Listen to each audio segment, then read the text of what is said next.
precisa entender que aquele seu discurso, numa última vitória do Vasco em São Januário, não me lembro contra quem foi, que o senhor disse, e de uma forma correta, olhou e disse para os jogadores, vocês têm que pensar, agora é olhar para cima. E desde que isso foi falado, parece que os jogadores do Vasco não entenderam, ou estão de sacanagem, ou não estão afim de fazer, ou então entraram numa zona de conforto extremamente perigosa, do tipo, não, a gente já tá na semifinal da Copa do Brasil, esse negócio de campeonato brasileiro é muito chato, né? Faltam aí, 8 jogos, a gente já tá bem. E desde então, o Vasco parou de jogar futebol. E eu coloco, presidente, porque eu sei da sua enorme admiração pelo técnico do Vasco, Fernando Diniz, só que eu acho que acima de uma amizade, acima de uma admiração, acima de um carinho, e que eu acho importante para que um treinador tenha cuidado, existe a questão hierárquica, existe uma questão de responsabilidade, existe uma questão que envolve um patrimônio como torcedor do Vasco.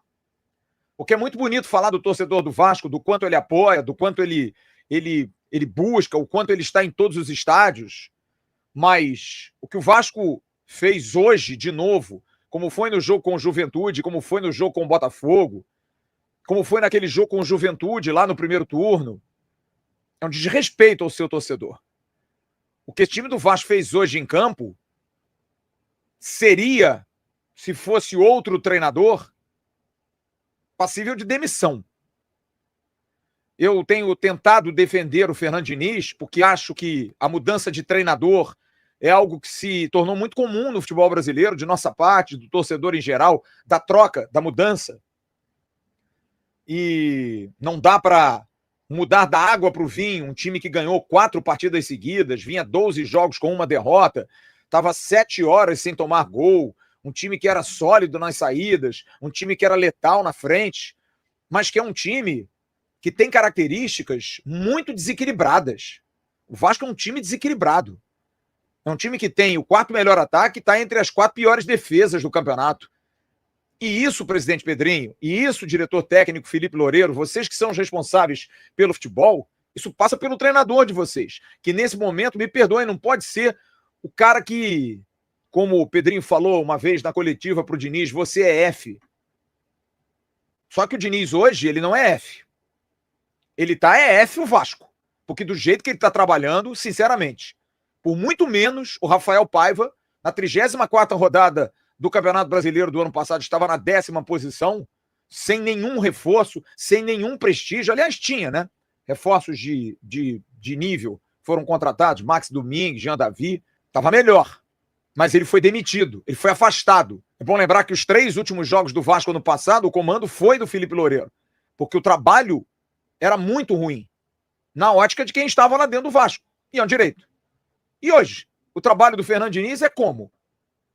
Porque é inadmissível que o Fernando Diniz insista em cometer erros que até aqueles que entendem pouco de futebol estão vendo. Você treina uma semana inteira com o Tietê na lateral direita, testa o Thiago Mendes como volante, e não estou defendendo nenhum nem outro, não. E aí você recebe o Puma Rodrigues como uma opção para a lateral direita, e você bota o Tietê para jogar no meio, e pega 8 dias de treino, porque você coloca o Tietê na lateral, porque não tem outro. 8 dias de treino do Thiago Mendes, amassa e joga no lixo. E você insiste e teima com esse jogador até o final do jogo. Porque aí você vê que pode fazer uma alteração quando o time não tá bem, e você tira o único jogador que também não fazia uma grande partida, mas que ainda tá com aquele espírito de competição, que dá porrada, que briga, que luta, jogando mal, mas tá ali, tá afim. Porque hoje, novamente, o Vasco demonstrou uma falta de compromisso inacreditável. E acho que isso, e é o que mais me preocupa, já transcendeu o vestiário, transcendeu o seu treinador.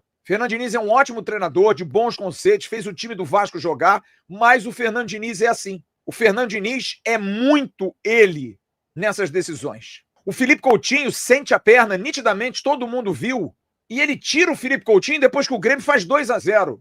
Porra! Uma criança mudaria o time. Pra que insistir com o cara? Pra quê? Ah, mas ele não vai jogar domingo contra o Bahia. O Bahia é uma coisa, o Grêmio é outra, o Inter é outra, o raio que o parta é outra coisa. O que é? É falta de comando, talvez, peito, para tirar jogadores nevrálgicos do time? Não dá para tirar o Tietê, Diniz, a quem você tem muito carinho, apesar de ter chamado de perninha lá atrás? você defende, como defendeu na última entrevista coletiva, de um jogador que faz um segundo semestre medíocre, que não soma absolutamente nada. É um jogador que parece estar jogando uma pelada de casados e solteiros. Domina a bola, toca. Domina a bola, toca. Domina a bola curtinho e toca. Sabe? No máximo faz uma abertura pela lateral. É um jogador que não infiltra, é um jogador que não dá um passe, é um volante zero. É um volante morto, é um volante ameba. O Tietchan é um volante ameba. O cara que não pensa o jogo. Não pensa. Tá ali burocraticamente. Parece aquele cara do serviço público que carimba. Pega carimba, pega carimba, pega carimba. E vai passando. É o cara que sela. Pega o selo, passa o dedo e sela. E esse sujeito joga até o final. É um nível de gratidão absurdo pelo Pablo Verratti, que nem na característica dele está conseguindo mais. É claro, é nítido, para todos, absolutamente para todos. O Verratti, ele se entrega no jogo porque ele sabe que se ele não se entregar no jogo, ele não podia estar jogando. Então o que ele pensa? Eu vou correr pelo menos. Então ele vai dar pique na lateral direita para marcar cobertura do Puma, que eu vi no segundo tempo, nitidamente orientado pelo Fernando Diniz para fazer a diagonal por dentro. Só que, Diniz, o Puma não é o Paulo Henrique, Diniz. E você já deveria saber isso, porque o Paulo Henrique faz essa entrada, mas o Paulo Henrique tem recuperação por dentro. O Puma não tem. O Puma é lento, o Puma é pesado, é tecnicamente até melhor que o Paulo Henrique. Então é um erro da sua observação. Você não pode pedir para o seu lateral direito entrar por dentro o tempo todo para abrir o jogo quando a saída de bola é errada e a bola nas costas. O Grêmio deitou.